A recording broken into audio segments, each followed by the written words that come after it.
Hello, everybody. I'm Bill Rabinowitz along with Joey Kaufman. We're here at the Woody on Sunday. Ohio State just learned their bowl destination. The Buckeyes will be playing Missouri in the Cotton Bowl in Dallas, suburban Dallas, on December 29th. We all knew that Ohio State was not going to make the playoff. There was an outside chance that if a parlay of events had happened on Saturday and Friday that maybe they could sneak in like they did last year, but when Texas blew out Oklahoma State and then Alabama beat Georgia, it was all over. Yeah, they needed three things to go their way. They needed Texas to lose to Oklahoma State in the Big 12 title game. They needed Georgia to beat Alabama to keep them out of the playoff. And they needed Florida State to fall to Louisville in the ACC title game. Well, Bill, as you mentioned, with two of those things that didn't go Ohio State's way, all three didn't go their way. Yeah. So everything Ohio State needed to have happen to make the playoff didn't happen. And now they're in a situation where they play in a New Year's Six bowl. It was easier last year. They needed one game to go their way. And as you said, they needed a whole host of things. Yeah, the only good thing from Ohio State's perspective is they weren't sweating it out like Florida State was. And, you feel terrible for Florida State. They lose their quarterback. They still go undefeated, win an ugly game last night against Louisville. First time an undefeated Power 5 conference champion has not made the playoff. So there's a lot of anger in Tallahassee. But it was either going to be that or the SEC gets included with Georgia and Alabama both being out. That would have been, maybe the South would have attempted to secede again. I don't know. That would have been catastrophic for them. Yeah, the fact that the SEC could have been left out, I think, would have been hard to wrap your minds around. As far as the bowl situation for Ohio State, it looked like if they weren't going to make the playoff, they were going to end up in the Orange Bowl, which was going to take the highest ranked at-large team from either the Big Ten or the SEC. The Orange Bowl ended up taking Georgia because they were ranked 6th by the selection committee. Ohio State was ranked 7th. If they had actually flip-flopped and if Georgia kept falling from number 1 all the way to number 7, Ohio State could have actually been in the Orange Bowl against unbeaten Florida State, which would have been a good matchup. But this still will be a top 10 matchup. Missouri was ranked 9th by the selection committee, so it's not maybe quite as good as facing Florida State, but it's all right. At least you're not Oregon playing Liberty, which is a little bit of a buzzkill to end your season. I think they were 23 by the selection committee. They were the group of 5 representative. I'll be honest, I don't know a lot about Missouri. I know that they beat Tennessee badly. That's their best win. They lost to Georgia in a relatively tight game. They lost to LSU by 10, like 49-39.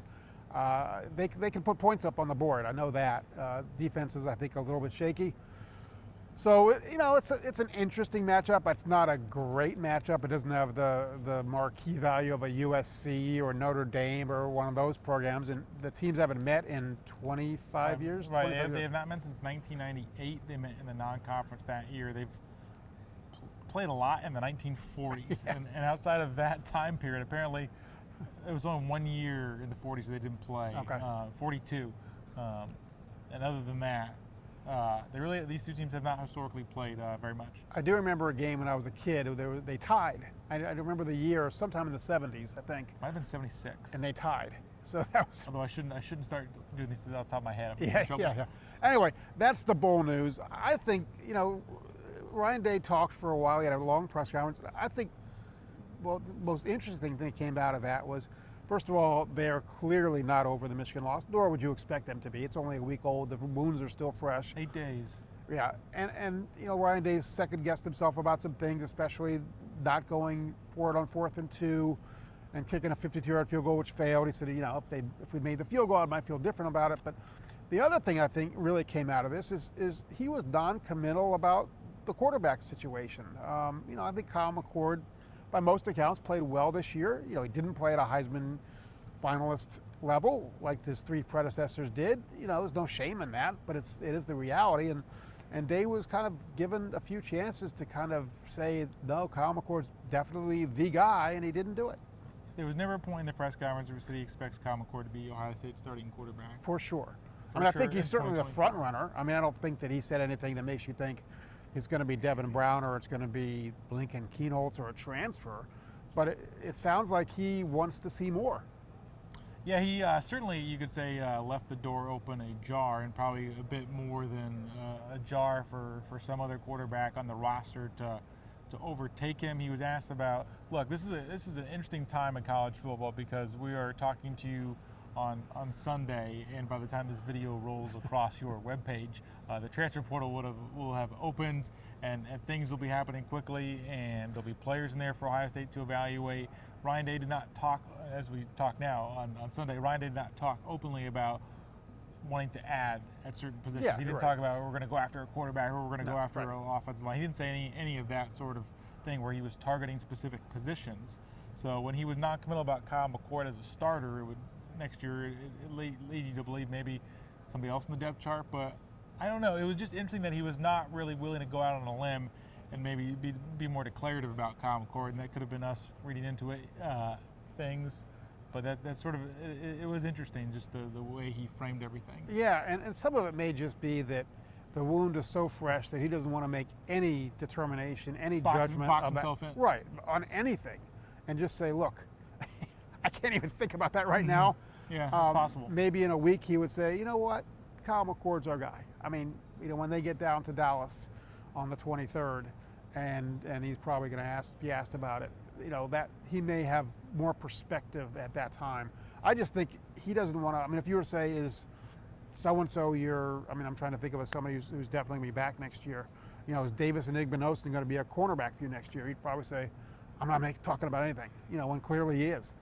Yeah, it's they have a fair bit of roster decisions to make. This is not only do you have the portal opening, but people are going to wonder about opt-outs of the bowl game, which happened 2 years ago when they played in the Rose Bowl against Utah. Garrett Wilson, Chris Olave did not play in the game. Neither did Nicholas Petit-Frere nor Haskell Garrett. And I think it's reasonable to expect that you will see some more opt-outs. I don't know if any of those decisions will be imminent. Ryan, they talked about having meetings this week, and a lot of those announcements don't typically happen until closer to the bowl game. But I think whether you have 2 guys opt out, 3 guys opt out, 4 guys opt out, they talked about wanting to finish things the right way. I think Ryan Day said that a couple of times, finish things the right way. And you lose the game to Michigan, I think you certainly don't want to go out losing back-to-back. Especially, and no offense to Missouri, but especially to Missouri. I mean, again, if you're playing a Georgia, or you're playing a Florida State, or you're playing, a bigger name school, I think, a loss isn't the end of the world. I think if you lose to Missouri, now it's not as bad as if you were to lose to Liberty, but if you were to lose to Missouri, which is kind of a middling SEC program, and it's no slap at Missouri. They had a very good year, but nobody's juices get flowing about playing Missouri, and that's going to be a challenge for Ohio State, honestly. It was a challenge 2 years ago when they played Utah in the Rose Bowl, but I think probably what helped their favor is it was the granddaddy of them all, and you had maybe a little bit of the spectacle of that game. It's the oldest bowl game, and the Cotton Bowl's still a big-time bowl game, but that New Year's Day where you had Kirk Herbstreit and ABC's A-Team on that call was maybe a little different, but all bowl games, I don't think you can always give a ton of meaning to them, but they are interwoven with the narrative of the program and where it's going. Look, if Ohio State beats up on Missouri or looks good in this bowl game, people are going to talk about the idea, man, if there was a 12-team playoff this year, Ohio State looked like they would have had a shot. And if they lose to Missouri, it's back-to-back losses coming after the Michigan game. People are going to be a lot more down on them, I think. Yeah. So that's in terms of how people perceive the direction of this program in year 5 of Ryan Day's tenure, where they are. I think it matters a good deal in that respect. I still think it's more lose-lose than win-win in terms of what this bowl means. But But I also think, let's say for Kyle McCord, assuming he does start, and I have no reason to think he wouldn't start this game, if he has a really good game against Missouri, especially if, let's say, Marvin Harrison opts out and maybe Emeka Egbuka opts out, and he still has a good game with Carnell Tate and whoever else, then I think that puts him in pretty good shape for next year, gives him a lot of confidence for next year. So, for individual players, this could be a huge game. It's huge for Marvin Harrison. I was going to say, it was Marvin Harrison 3 touchdown 2 years ago. Catches. Jackson Smith and Jigba in that Rose Bowl game where he set a record. C.J. Stroud, I mean, it is in part a bookend to the 2023 season, and it's in part a launching pad for 24. So it's we're straddling both worlds here, 23 and 24. Again, Ryan Day said, we want to be playing for championships. This is not our goal, but this is where they are, and they're going to make the most of it. So that's kind of where it stands today on Sunday, the day that Ohio State found out that they're going to be playing in the Cotton Bowl against Missouri. So only the third Cotton Bowl in school history. So again, thank you for watching.